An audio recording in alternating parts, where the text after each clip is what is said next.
नमस्कार दोस्तों, आइए सुनते हैं मालती जोशी की कहानी। प्यार के तो पल बहुत हैं। अगर आपको कहानी अच्छी लगे तो वीडियो को लाइक जरूर करें और चैनल को सब्सक्राइब करना ना भूलें। स्वेटर हाथ में थामे हुए मैं कोई 10 मिनट से काउंटर पर खड़ी थी। लाल रंग की जमीन पर दौड़ते हुए सफेद खरगोश की एक एक भंगिमा मुझे याद हो गई थी। उस डिजाइन का एक एक फंदा मेरे जहन में उतर गया था, परंतु सेल्समैन को मेरी ओर देखने की फुर्सत नहीं थी। दुकान के सारे अमले का ध्यान दुकान के मुख्य द्वार की ओर सिमट गया था। शायद किसी वीआईपी कस्टमर की आमद थी। लोग वहां बिछे जा रहे थे और मैं तथा मुझ जैसे सामान्य ग्राहक असहाय भाव से अपनी बारी की प्रतीक्षा कर रहे थे। धीरे धीरे मेरी असहायता खीज में बदल गई और मैंने तल्खी से कहा, भाई साहब क्या 1 मिनट इधर देखेंगे? मेरी आवाज शायद ज्यादा ही ऊंची हो गई थी। वह एकदम सचेत हुआ और मुझसे मुखातिब होकर बोला, हाँ बोलिए मैडम। बोलना क्या है, घंटे भर से इस स्वेटर के दाम पूछ रही हूँ, आपको फुर्सत ही नहीं है। उस पर प्राइस टैग लगा हुआ है मैडम, आप चाहती तो इतनी देर में पढ़ सकती थी। मुझे अपनी भूल का एहसास हुआ, फिर भी अपनी जेब मिटाते हुए मैंने कहा, वह तो बताने वाली प्राइस है, देने वाली कीमत बोलिए। मैडम यह स्टोर है, गुमटी नहीं है, यहाँ मोलभाव नहीं होता। उसने जैसे मुझे मेरी औकात बता दी थी। एक तीखा सा उत्तर मेरी जबान पर आ गया था, पर उसे सुनने की फुर्सत नहीं थी। उसे किसी ने आवाज दी थी और पुलोवर्स का एक बंडल लेकर वह बीच वाले काउंटर पर चला गया था। मैं निरुपाय भाव से उसे देखती रह गई।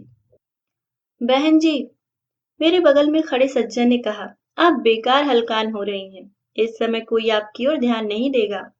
दुकान में कलेक्टर की मैसेज आई हुई हैं। इस समय और किसी की पूछ परख नहीं होगी।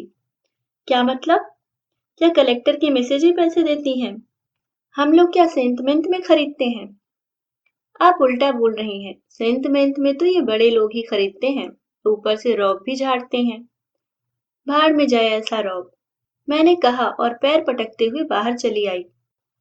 करीब दर्जन भर आंखें मेरी ओर घूम गई थीं।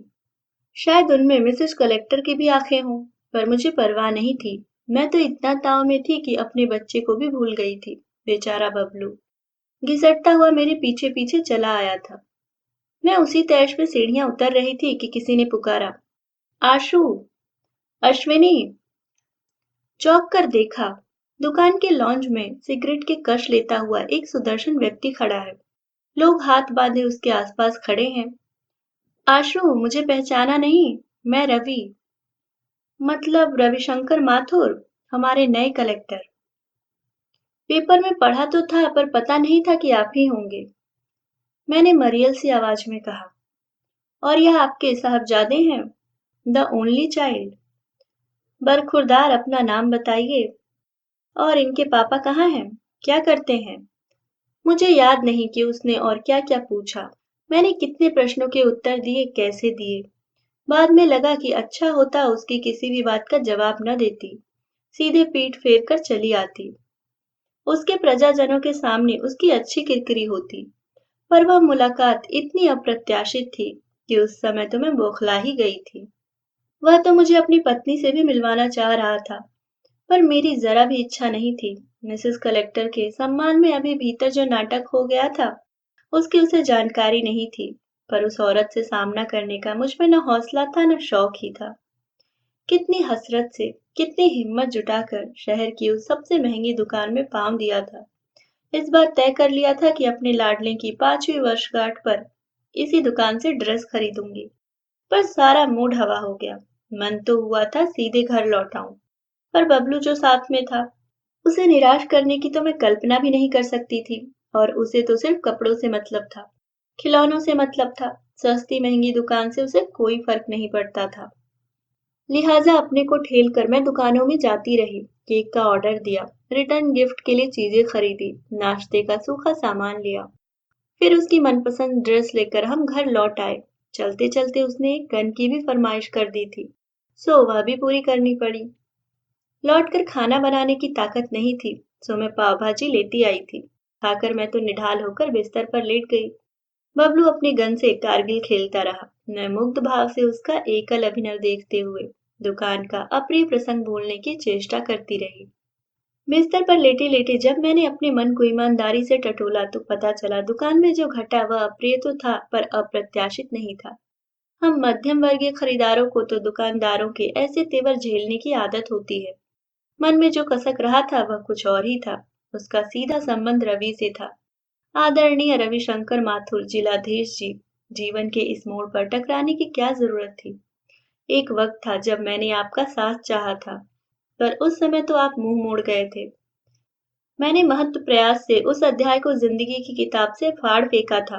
मन को एकदम कोरा बनाकर उस पर एक नई इबारत लिखनी शुरू की थी। मेरे इस प्रयास आयोजन में आपकी दखलंदाजी क्यों? अनचाहे मन अतीत की ओर लौट गया। कितनी पुरानी बात थी, 20-22 साल तो हो ही गए होंगे। पर वह दंश, वह घाव जैसे आज भी उतना ही ताजा है। एमए प्रीवियस में पढ़ रही थी मैं। उस दिन फाइनल वालों का फेयरवेल डिनर था। बन सवर कर मैं ठीक 7 बजे हॉल पर पहुंच गई थी। कार्यक्रम की कंपेयरिंग मुझे ही करनी थी, मुझे और रवि को। हम दोनों ने जैसे कॉलेज के हर फंक्शन का ठेका ले रखा था। फिर ये तो हमारा अपना कार्यक्रम था। रवि, आ जाओ, थोड़ी स्क्रिप्ट की आउटलाइन बना लेते हैं। मेरी इस बात का जवाब दिया नरेंद्र ने।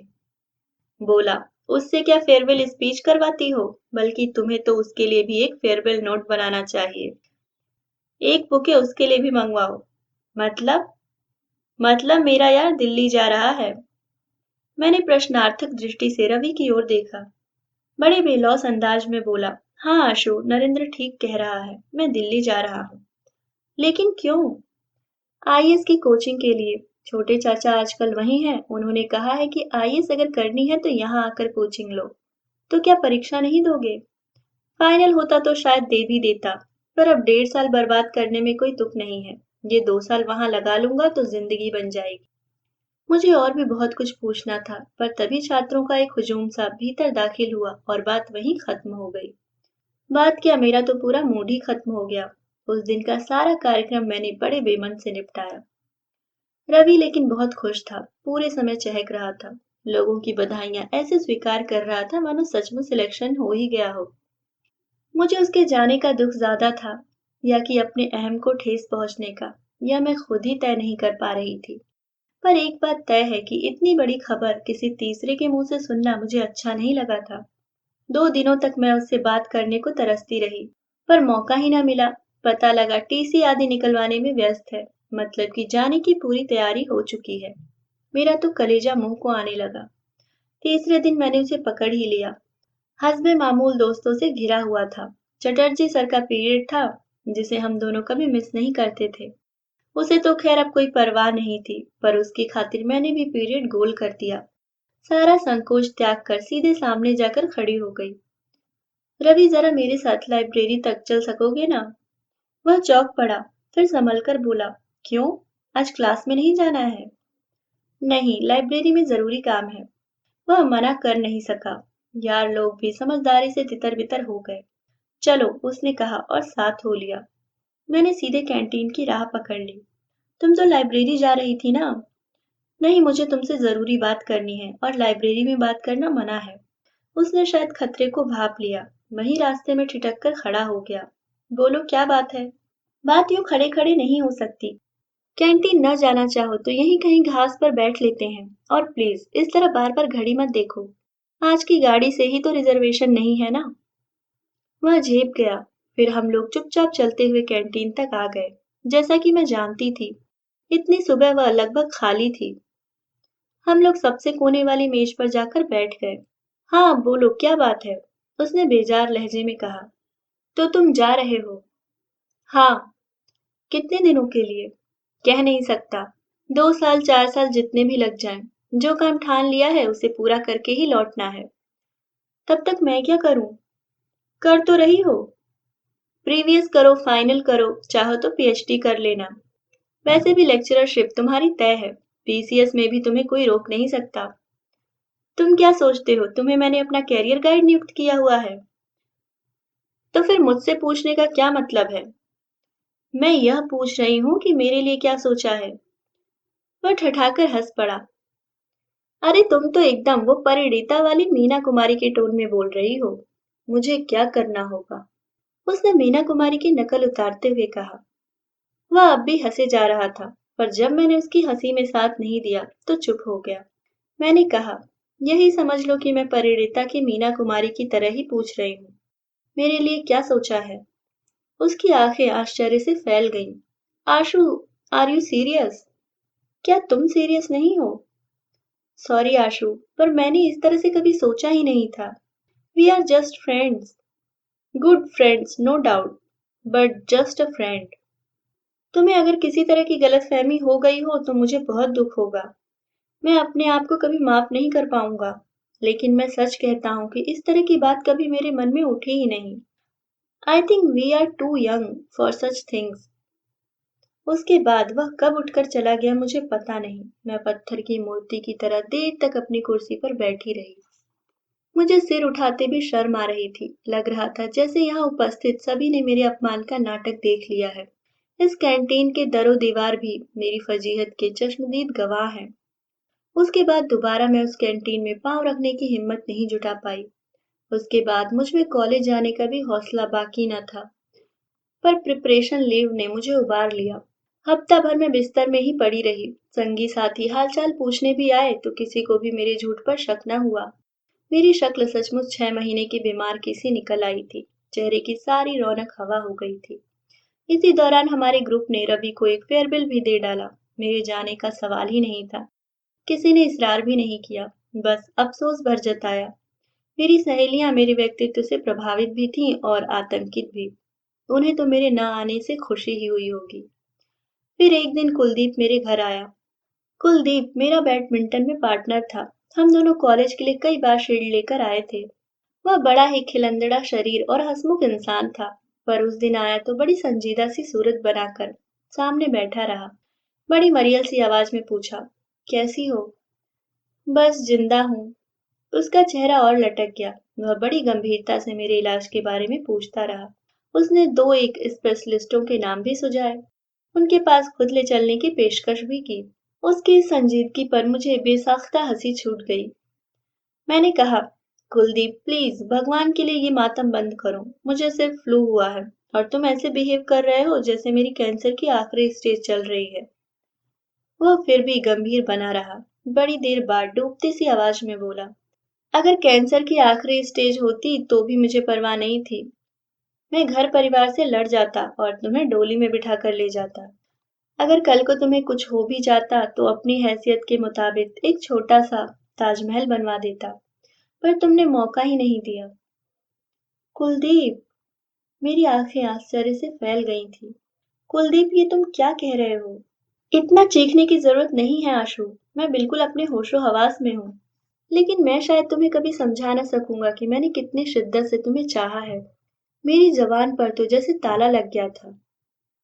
तुमने मेरे सपनों पर पानी फेर दिया, और वह भी उस नालायक रवि के लिए। पता है उस दिन पार्टी में वह तुम्हारी कैसी मजाक बना रहा था। बोला अपने ऊपर मरने वाली हर लड़की से अगर मैं शादी करने लगूं तो मुझे तो नवाबों की तरह एक हरम पालना पड़ेगा। शर्म के मारे मैं कुलदीप से आंख नहीं मिला पाई। रवि पर तो इतना गुस्सा आ रहा था कि सामने होता तो मैं उसका मुंह नोच लेती। कुलदीप मेरा इतना अच्छा दोस्त था, पर मैं कभी उसके मन की था नहीं ले पाई थी। शायद इसी तरह रवि भी मेरे मन की बात नहीं जान पाया होगा। लेकिन इसका मतलब यह तो नहीं कि वह मेरी भावनाओं का इस तरह मखौल उड़ाता। मैंने एक साथ दो दोस्त खो दिए थे। जिंदगी एकदम वीरान हो गई थी। पढ़ाई से जीव चट गया था। कोई मुनासिब सा बहाना मिलता तो मैं परीक्षा भी नहीं देती, पर मजबूरी थी। रिजल्ट देखकर मुझे कोई आश्चर्य नहीं हुआ, क्योंकि मैं जानती थी कि मैं क्या करके आई हूँ। पर घर वाले सकते में आ गए। पापा तो रीवैल्यूएशन की जिद पर अड़े थे। बड़ी मुश्किल से उन्हें मनाया जा सका। फाइनल तक आते आते मन का गुबार काफी हल्का हो चला था। पढ़ाई भी मैंने जमकर की, पेपर्स भी ठीक ठाक ही दिए, पर पिछली कसर पूरी ना हो सकी। सारा कैरियर चौपट हो गया। रिजल्ट आते ही माँ ने हल्ला मचाना शुरू किया तो पापा भी चेते।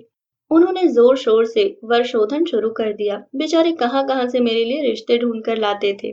मैं हर एक में अपने सपनों का राजकुमार खोज रही थी, पर निराशा ही हाथ लगती थी। कुछ लोगों ने स्वयं ही मुझे नकार दिया। उनकी दृष्टि में मेरी शैक्षणिक योग्यता उनके अनुरूप नहीं थी। एक जगह लगा कि बात लगभग तय सी है। व्यक्ति सुदर्शन था, नौकरी भी अच्छी खासी थी। भाभी ने जरा डांट कर ही ताकीद कर दी थी कि नखरे मत करना, ऐसे लड़के रोज रोज हाथ नहीं आते। चाय के दौरान उस सज्जन ने पूछा, आप नाटकों में काम करती थी? हाँ, कॉलेज में अक्सर किया है। अभिजीत को जानती हैं? हाँ, हम दोनों ने एक दो प्ले साथ में किए हैं। फिर तो वह आदमी ऐसे चुप हो गया जैसे मुंह में जबान ही ना हो। जाते जाते भैया से कह गया कि हमारे भरोसे न रहे। बाद में पता चला कि यहाँ आने से पहले अभिजीत वर्मा ने उसे मेरे बारे में काफी कुछ बताया था। वह काफी कुछ क्या था पता नहीं, पर वह मनगढ़ंत तो था ही। बाद में पता चला कि मैं एक मेधावी छात्रा थी, अच्छी वक्ता थी, उत्तम खिलाड़ी थी। बीए फाइनल में मैंने सर्वोत्तम छात्रा का खिताब भी लिया था। मेरी लोकप्रियता पर मुझे और परिवार वालों को नाज था, पर अब उसी का नकारात्मक पहलू सामने आ रहा था। हमारा समाज इतना खुलापन, इतनी लोक मान्यता बर्दाश्त नहीं करता, शादी के मामले में तो बिल्कुल ही नहीं। मुझे एकाएक उन आयोजनों से, उस चर्चा से वितृष्णा हो गई। मैंने बीएड करने की ठान ली। उन दिनों प्रवेश परीक्षा का चक्कर नहीं था, मुझे आसानी से प्रवेश मिल गया। बीएड के बाद सरकारी नौकरी मिलने में कोई दिक्कत नहीं हुई। पहली पोस्टिंग इसी सुदूर कस्बे में हुई थी। माँ की इच्छा थी कि मैं किसी स्थानीय स्कूल में नौकर कर लूं। पैसा कम मिलेगा तो क्या, अलग गृहस्थी का खर्च भी तो बचेगा, शादी के लिए दौड़ धूप करने में भी आसानी होगी। इसी दौड़ धूप से तो मैं बचना चाहती थी। मैंने सरकारी नौकरी की जिद नहीं छोड़ी। पापा थे तब तक मेरे स्थानांतरण के लिए हाथ पैर मारते रहे। 2 साल बाद उनकी भी मृत्यु हो गई। माँ मेरे पास आ गई। शादी का प्रसंग टलता चला गया। मम्मा, पापा कब आएंगे? बबलू मेरे गले में अपनी दोनों बाहें डालकर पूछ रहा था। मैं एकदम चौंक कर उठ बैठी। मेरी शादी का प्रसंग टला कहाँ? उसका उपसंहार तो यहाँ सामने बैठा हुआ है। बताओ ना मम्मा, पापा कब आएंगे? मैंने घड़ी की ओर देखा। बाप रे, 11:15 हो रहे थे। 11 बज रहे हैं बेटा, तुम अभी सोए नहीं? मैं पापा के पास सोऊंगा। पापा तो सुबह आएंगे बेटे, अभी तो वो बस में बैठे होंगे। तुम सुबह उठोगे ना, उससे पहले ही वे पहुंच जाएंगे। प्रॉमिस? नींद से बोझिल पलकों को झपकाते हुए उसने पूछा। प्रॉमिस, मैंने कहा। मेरी ओर से आश्वस्ति पाते ही उसने पलकें मूंद ली। थोड़ी ही देर में उसकी नाक बजने लगी। मैंने बड़े विश्वास के साथ पापा की ओर से प्रॉमिस कर दिया था, क्योंकि जानती थी कि वे अपने बेटे के जन्मदिन पर जरूर आएंगे, भले ही उन्हें बॉस से लड़ जाना पड़े। घर परिवार को समर्पित औरतें तो बहुत मिल जाती हैं, पर पुरुष बिरले ही नजर आते हैं। खासकर उनका बच्चे के प्रति ममत्व तो अगाध है। उसकी तुलना में मैं 19 ही बैठती हूँ। उनका अपना परिवार बहुत जल्दी बिखर गया था, इसलिए ये इतने भावुक हैं। 10 वर्ष की उम्र में माँ को और 14 वर्ष की आयु में पिता को खोकर इन्हें बहन की शरण में जाना पड़ा। बहन तो अपनी थी, स्नेहमयी थी, पर उस परिवार में वे कभी सहज न हो सके। उनके जीजा जी ने उन्हें कभी यह भूलने नहीं दिया कि वे दूसरों की रोटियों पर पल रहे हैं। जीजा जी हमेशा अपने स्वर्गीय सास ससुर को कोसते ही रहते कि इतनी बड़ी जिम्मेदारी तो सौंप गए, पर खर्चने के लिए एक फूटी कौड़ी भी नहीं छोड़ी। इन्होंने किसी तरह ग्रेजुएशन तक सब्र किया, फिर जो पहली नौकरी हाथ लगी पकड़ ली और घर छोड़ दिया। पर जहां भी रहे आधा वेतन बहन को बराबर भेजते रहे। 10 साल बाद जीजा जी न रहे तब बहन ने ही इसरार किया कि अब यह दान खाता बंद करो। मेरे बेटे कमाऊ हो गए हैं, अब तुम अपनी जिंदगी संवारो। बहन ने ही आगे बढ़कर शादी के लिए पहल की। उन दिनों मेरी शादी की चर्चा भी फिर से प्रासंगिक हो चली थी। माँ बीमार चल रही थी, मरने से पहले मेरे हाथ पीले कर देना चाहती थी। घर परिवार का, बेटे बहू का सुख भोगना चाहती थी। मुझे भी लगा कि माँ के बाद तो मैं यहाँ एकदम अकेली पड़ जाऊंगी, सो मैंने हामी भर ली। भाभी भुनभुनाई भी। कितने अच्छे अच्छे रिश्ते आए थे, तब नखरे करती रही। भाग्य में बाबू ही लिखा था, तो कोई क्या करे। मुझे लेकिन कोई मलाल नहीं था। अफसर हो या बाबू, मेरी मांग में सिंदूर देने वाला कोई मिल गया था, यह बहुत था। उस सिंदूर की छाया में अब निरापद मैं अपना अकेलापन काट सकूंगी। सालों से कस्बे के उस स्कूल में पढ़ा रही थी। 32 साल की उम्र में सपने तो सब हवा हो गए थे, शादी बस एक समझौता था परिस्थितियों से। मैंने इस शादी से कोई उम्मीद नहीं बांधी थी, पर मेरे नए नवेले पति ने मुझे एक बार फिर सपनों की दुनिया में पहुंचा दिया। शादी के बाद वे मुझे मसूरी घुमाने ले गए। उन्होंने मुझे उपहारों से लाद दिया, महंगे होटल्स में खाना खिलाया, टैक्सी में दर्शनीय स्थलों की सैर कराई। वे 8 दिन मेरे जीवन के सबसे अच्छे दिन थे। मैं खूब एंजॉय कर रही थी, पर मन में एक बात बार बार उठ रही थी इतनी साधारण सी नौकरी वाला यह शख्स इतना शाह खर्च कैसे है? जरूर कोई ऊपरी आमदनी का जरिया होगा, पर वह समय इतनी ऊंच नीच सोचने का नहीं था। हर क्षण को भरपूर जी लेने का था। पर हर सपना कभी न कभी टूटता ही है। हमारी छुट्टियां भी समाप्त होने को थी। नौकरी पर लौटने से पहले पति का घर देखने की इच्छा हुई, क्योंकि शादी तो ननद जिज्जी के घर से ही हुई थी। असली ससुराल तो वही थी जहाँ पति देव का निवास था। छुट्टी के आखिरी 2-3 दिन हमने वहीं बिताए। उस रात मैंने खाना बनाया तो वे अपलक मुझे ताकते रहे। खाना खाते समय इतनी तारीफ की कि मैं संकोच से गड़ ही गई। कहा भी कि आपको इतना आश्चर्य क्यों हो रहा है? मैं तो सालों से खाना बना रही हूँ। हर हिंदुस्तानी लड़की कम से कम दाल चावल सब्जी रोटी तो बना ही लेती है। फिर भी वे उसी तरह अभिभूत बने रहे। सुबह जब बिस्तर में चाय दी तो हर्ष और विस्मय से उनकी आंखें छलक रही थी। मुझे लगा कि अब चाय की तारीफ में भी कसीदे पढ़े जाएंगे, पर जब बड़ी देर तक कोई बात नहीं हुई तो मैंने चौंक कर देखा। वे चाय का कप हाथ में थामे मुझे एकटक देख रहे थे। मैं कमरा साफ कर रही थी। झाड़ू रोककर मैंने पूछा, ऐसे क्या देख रहे हैं? सोच रहा हूँ कि जो हाथ बैडमिंटन की रैकेट थामने के लिए बने थे आज झाड़ू लगा रहे हैं। बैडमिंटन? मेरे मुंह से अनायास ही एक उसास निकल गई। पता नहीं कितनी पुरानी बात हो गई है। अब तो याद भी नहीं आता कि कभी खेलती थी। यही तो मैं कह रहा हूँ, तुमने गलती की जो खेलना छोड़ दिया। चाहती तो किसी बैंक वगैरह में आसानी से जॉब पा जाती। वे लोग तो स्पोर्ट्समैन को हाथों हाथ लेते हैं। कुलदीप भी तो लग गया था, शायद कैनरा बैंक में। अब तो बड़ा अफसर बन गया होगा। आप कुलदीप को जानते हैं? हाँ, मैं तो सबको जानता हूँ। कुलदीप, अभिजीत, रविशंकर, असलम, कविता, सुलेखा। पता है वह सुलेखा एक बार इटारसी में मिली थी। बाप रे क्या मोटी हो गई है। आप इन सबको कैसे जानते हैं? उन्होंने कोई उत्तर नहीं दिया। चाय का कप तिपाई पर रखकर वे उठे। एक बड़ी सी ट्रंक में से उन्होंने एक फोटो निकाला और मेरे सामने कर दिया। फोटो बहुत पुराना था पर मैं पहचान गई। वह हमारा बीए का ग्रुप फोटो था। सामने की पंक्ति में हम 8 लड़कियां थी। रजनी, सुलेखा, शाहीना, मैं, करुणा, गीता, पूनम और कॉलेज की ब्यूटी क्वीन सुगंधा। आपके पास ये फोटो?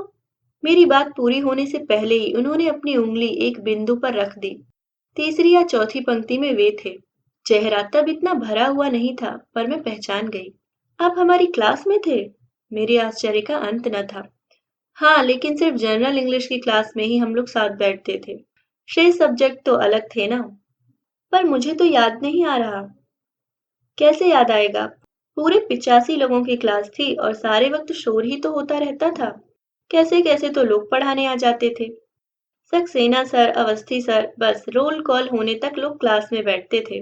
बाद में तो कोई उनकी सुनता ही नहीं था। और वो पाठक सर की तो तुम लोग क्या गत बनाते थे? आपको यह भी याद है? हाँ, बैक बेंचर्स और क्या करते हैं? केवल मजे ही तो लेते हैं। मुझे तो जनरल हिंदी के पीरियड्स, वह खचाखच भरी क्लास, वह शोर, वह फिक्रे, सब कुछ याद आ रहा था। स्मृति के उपवन में अचानक असंख्य चेहरे खिल उठे थे, पर उनमें यह चेहरा कहीं नहीं था। मुझे आप याद क्यों नहीं आ रहे हैं? मैंने तड़प कर कहा। लेट इट गो यार, याद करने लायक कुछ होता तभी न याद आता। न पढ़ने में, न खेलने में, न गाने बजाने में, न शोर शराबे में, कहीं भी तो मेरा वजूद नहीं था। तुम कैसे याद कर सकती हो? बस डिग्री भर का वास्ता था। सुबह 2 ट्यूशन करके कॉलेज पहुंचता था। शाम को लौटते हुए 2 ट्यूशन करता था। इससे ज्यादा कुछ करने का न तो हौसला था न सुविधा थी। आप मुझे जानते थे? कौन नहीं जानता था? तुम, रवि, कुलदीप, सुगंधा, तुम सब पर तो कॉलेज को नाज था। तुम तो बल्कि ऑलराउंडर थी। कभी कभी तो रश्क भी होता था। ईश्वर एक ही व्यक्ति को इतना सब कुछ कैसे दे देता है? हम लोगों ने कभी बात नहीं की। एक आध बार की थी, शायद इलेक्शन के वक्त या फिर डिबेट के बाद तुम्हें कॉन्ग्रेचुलेट किया था। ठीक से याद नहीं। पर मुझे याद क्यों नहीं आ रहा? कैसे आएगा? तुम्हारे आसपास तो उन दिनों इतनी भीड़ हुआ करती थी। मैंने कितनी मुश्किल से हिम्मत जुटाई थी, मैं ही जानता हूँ। मैं तो सन्न रह गई। यह शख्स तो सब जानता है, सबको पहचानता है। क्या इसे रवि के बारे में मालूम है? क्या यह कुलदीप की भावनाओं को जानता था? क्या अभिजीत ने कभी इनके सामने भी बकवास की होगी? मैं परेशान हो उठी। वह अतीत जो मेरे लिए व्यतीत हो गया था, नए सिरे से उठ खड़ा तो न होगा। हम लोग एमए में साथ होते तो शायद मुझे याद रहता, मैं आपको पहचान लेती। वहाँ कम लोग होते हैं ना। अरे एमए कहाँ से करता, बीए करने के तो लाले पड़े हुए थे। बोर्ड की परीक्षा में साइंस ग्रुप में 75% मार्क्स थे, पर टेक्निकल लाइन नहीं ले सका। बीए कर सका यही बहुत था। एमए तो मेरे लिए सपना था। उस समय बस एक ही धुन थी, पैसे कमाकर जीजा जी का कर्ज चुकाना। इसलिए जो भी नौकरी मिली पकड़ ली। शादी करने का तो कभी सोचा ही नहीं था। शायद अब भी ना करता। पर पर क्या? उस दिन जीजी ने तुम्हारी फोटो दिखाई तो मैं हैरान रह गया। तुम्हारा रिश्ता कभी मेरे लिए आएगा इसकी तो आशा ही नहीं की थी। उस समय तो तुम मेरे लिए आकाश कुसुम थी। पता नहीं किस पुण्य प्रताप से वह मेरी झोली में आ गया। बस भी कीजिए, कुछ भी बोले चले जा रहे हैं। सच कह रहा हूँ अश्विनी, तुम मुझ जैसे मामूली आदमी के लिए नहीं बनी थी। तुम्हारे पिता जीवित होते तो जरूर तुम्हारे अनुरूप वर खोजते, मैं जानता हूँ। पिता का ना होना क्या होता है इसे मैं जानता हूँ, नहीं तो आज मैं भी इंजीनियर होता।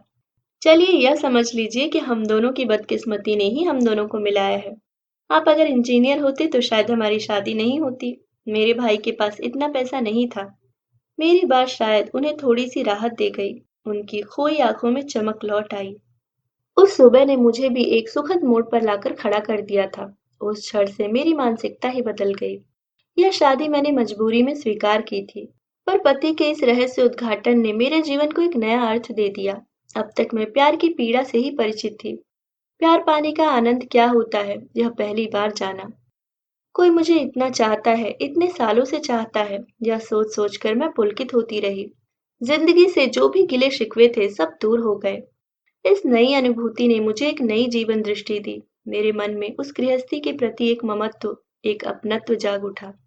2 दिनों तक लगातार खट कर मैंने उनके ब्रह्मचारी आश्रम की काया पलट कर दी। सारे घर को धो पोंछ कर चमका दिया। किचन को जरा तरतीब दी। जो भी सामान था करीने से लगाया। बिस्तर पर नई कढ़ाई वाली चादर बिछा दी। खिड़कियों के लिए नए पर्दे, कुर्सियों के लिए नए कुशन खरीदे। पाव पोछ तक मैंने बदल डाला। वे विस्मय विमुग्ध नजरों से मुझे देखते रहते, जैसे उन्हें अपनी आंखों पर, अपने भाग्य पर विश्वास न आ रहा हो। जाने से पहले धोबी घाट लगाकर मैंने उनके सारे कपड़े धो डाले, खुद बैठकर प्रेस किए। कपड़े रखते हुए संदूक की तलहटी में रखी पासबुक पर मेरी नजर पड़ी। उत्सुकतावश मैंने उसे उठा लिया। मन में एक अपराध बोध तो था, पर मैंने मन को समझा लिया कि यह किसी तीसरे व्यक्ति की तो नहीं है, मेरे पति की पासबुक है। उसे खोलने का मेरा हक बनता है। खोलकर देखा, मात्र 5 शेष थे। पिछले 1.5 महीने में करीब 50,000 की राशि समय समय पर निकाली गई थी। जाहिर है शादी का जो भी थोड़ा बहुत खर्चा था इन्होंने ही किया होगा। और मसूरी की वह शाही ट्रिप, मैं तो पता नहीं क्या सोच बैठी थी। यह तो घर आकर पता चला कि यह आदमी कितना फटेहाल है। न रसोई में 4 बर्तन थे, न ढंग की 4 कुर्सियां थी, न कपड़ों के लिए अलमारी थी, न फ्रिज था। एक ब्लैक एंड व्हाइट टीवी जरूर था। फिर भी उस घर में एक रिश्ता जुड़ गया था। जाते हुए मन उदास हो आया था, पर जब इनका भी बैग तैयार होने लगा तो मैं चौंकी। आप कहाँ चल दिए? तुम्हें टैक्सी में अकेले कैसे भेज दूं? पर टैक्सी में जाने की जरूरत क्या है, इतनी बसें तो चलती हैं। चलो अच्छा, बस में ही चलते हैं। नहीं, आप नहीं आएंगे, बेकार छुट्टियां बर्बाद करने से फायदा। अभी तो साल भर 30 त्योहार चलते रहेंगे। आना जाना लगा रहेगा, फिर परेशानी होगी। नहीं, आप साथ नहीं आएंगे, कल ही ज्वाइन किया है और आज फिर छुट्टी लेंगे, अच्छा लगेगा? बड़ी मुश्किल से मैंने उन्हें रोका। तब से बराबर रोकती ही आ रही हूँ। हर बात पर टोकती रहती हूँ, बार बार जताती रहती हूँ कि मैं कोई विशिष्ट अतिथि नहीं हूँ, आपकी पत्नी हूँ। हर बार मेरे लिए किसी विशेष आयोजन की जरूरत नहीं है। उनके उफनते उत्साह को बांधना बहुत मुश्किल काम है, पर यह कठोर कर्तव्य मुझे हर बार करना पड़ता है। जैसा कि मैंने बबलू को प्रॉमिस किया था, ये सुबह 5 बजे ही लदे फदे पहुंच गए थे। मिठाई, खिलौने, ड्रेस, बबलू की तो ऐश हो गई थी। फिर हम दोनों ने मिलकर घर सजाया, रिटर्न गिफ्ट्स तैयार किए, बच्चों के लिए छोटे मोटे गेम्स भी तैयार किए। बीच बीच में मेरा रसोई में और इनका बाजार में चक्कर लगता रहा। 5 बजे सब कुछ एकदम तैयार था। 6 बजे से बच्चे आना शुरू हो गए। 9 बजे तक हंगामा चलता रहा। हम दोनों बच्चों को देख देख कर खुश होते रहे। बबलू के जन्मदिन पर हर साल ऐसा ही हंगामा होता है। उस समय वे किसी की नहीं सुनते, मुझसे कहते, देखो तुम्हारी हर बात मैं मान लेता हूँ, पर इस काम के लिए टोका मत करो। साल में एक बार मुझे अपने मन की सी कर लेने दो। मेरे बहुत से अरमान हैं, उन्हें खुलकर निकल जाने दो। उनका अतृप्त बचपन कभी उनका पीछा नहीं छोड़ता। रात बबलू अपने उपहार खोलने में व्यस्त था और मैं बिखरा घर समेट रही थी कि मैंने देखा ये जूते बांध रहे हैं। क्या निकल रहे हैं? और क्या, ऑफिस में ऑडिट चल रहा है, बड़ी मुश्किल से बॉस को एक दिन के लिए पटाकर आया हूँ। हमारी बातचीत से बबलू का ध्यान बटा। वह दौड़कर आया और पापा के गले में झूलता हुआ बोला, पापा आप फिर जा रहे हैं, गंदी बात, आप अपना ऑफिस यहाँ क्यों नहीं ले आते? ले आएंगे बेटा, भगवान ने चाहा तो दिवाली तक मेरा ऑफिस यहीं आ जाएगा। मतलब? मैंने पूछा।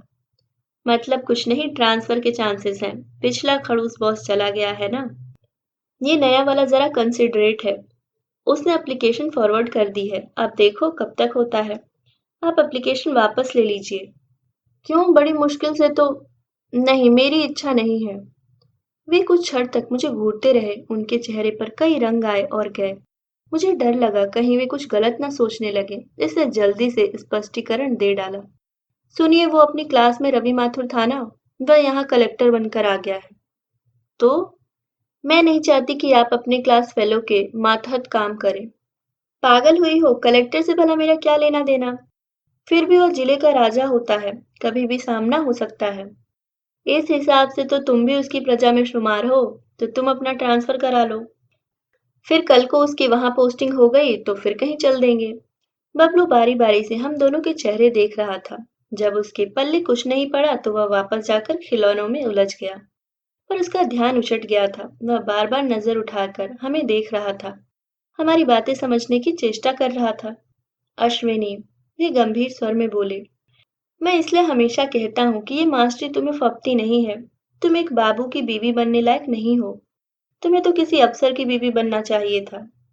देखिए, अगर मेरे भाग्य में अफसर की बीवी बनना लिखा होगा तो किसी दिन आप भी ऑफिसर बन जाएंगे। पर भगवान के लिए बार बार ऐसी बातें मत किया कीजिए। वे एक फीकी हंसी हंस दिए। मेरी तो कभी कोई महत्वाकांक्षा नहीं रही, पर तुम्हारे लिए जरूर लगता है, काश मैं कोई कायदे का आदमी बन पाता। कायदे के आदमी और कैसे होते हैं? मैंने उनके कंधे पर सिर रखकर कहा। हमें उस मुद्रा में देखकर बबलू भी पास खिसक आया था। मैंने उसे थपथपाते हुए कहा, एक फूल सा बच्चा, एक प्यार करने वाला पति, सच मानिए, औरत को इससे अधिक कुछ भी दरकार नहीं होता।